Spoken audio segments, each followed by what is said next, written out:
All right, this goes over to Brad Lawler. Speaking of inspections, Goldie sent us an email saying she's interested in buying her neighbor's house. She went to talk to the neighbor. Turns out the water heater had just broke and flooded the entire house. And it's a ranch on a slab, so the owners are getting the entire house fixed and redone, including a new water heater, thanks to insurance. So Goldie is now wondering, should she still buy the house? What should she look for, in fact, Brad, if she decides to buy it to make sure that the fixes were done correctly, Brad? Yeah, so the trick there is to make sure that all of the water has been removed. Restoration companies, that's what they do. They dry houses out when there are water leakages like this, whether it's a pinhole leak in a supply line or whether it's a water heater that bursts, whether it's an ice maker line. Those small lines can make, a huge amount of damage. As long as the house is dried out, and I mean completely dried out. So, if there's carpets in there, the padding is removed, probably replaced. Carpets are all, dried out. They have dehumidifiers they use. They've got fans that are used. They use heat. Hmm. As long as all of those things are done, I think that the house can be put back absolutely in the condition that it was before. The problem is when people try to do those cleanups on their own.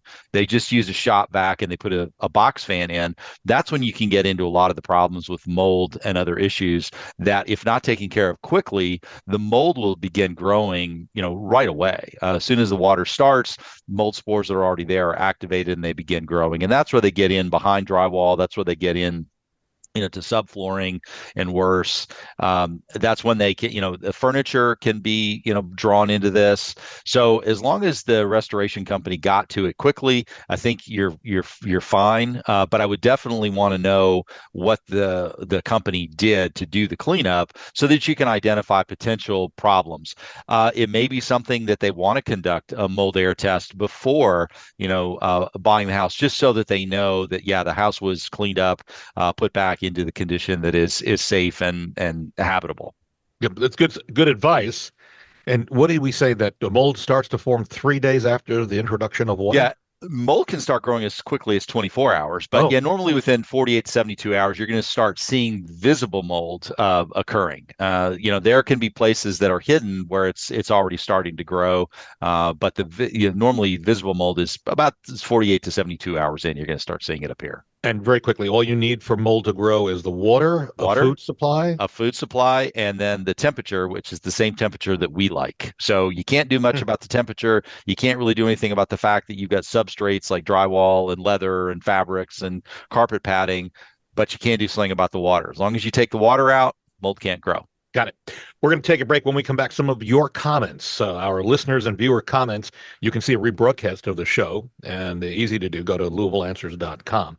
And we want to tell you, continuing with us after the break, Brad Lawler, owner of Home Team Inspection Service and Team Bug Out. You can reach Brad for an inspection of your home, and whether it's new or you're already living in it and want to have something checked, 844-411-TEAM. And also, if you're going to buy a house, you can't find a better place to get the loan closed than Pitt and Frank Attorneys, LLC. Cora Henderson continues with us after the break at 895-9900 to get a hold of her. And if you're thinking of buying or selling a home, and if it's selling, you can call me, and buying, I'll put you in contact with our agents. If you're selling, whether it's now or in the future, all you need to do is call me, and I'll come out for a free, no obligation discussion on what it takes, what needs to be done, what the price is. You can go and call me anytime, 376-5483. Go to bobsellslouisville.com and fill out the form there. And you can also go to WeSellLouisville.com and you'll be able to get a free estimate. Just click on the top of the page and you'll get some information that they'll take you to give you what your house is worth. It's a computer estimate, but it works. We're back in a moment on News Radio 840 WHAS.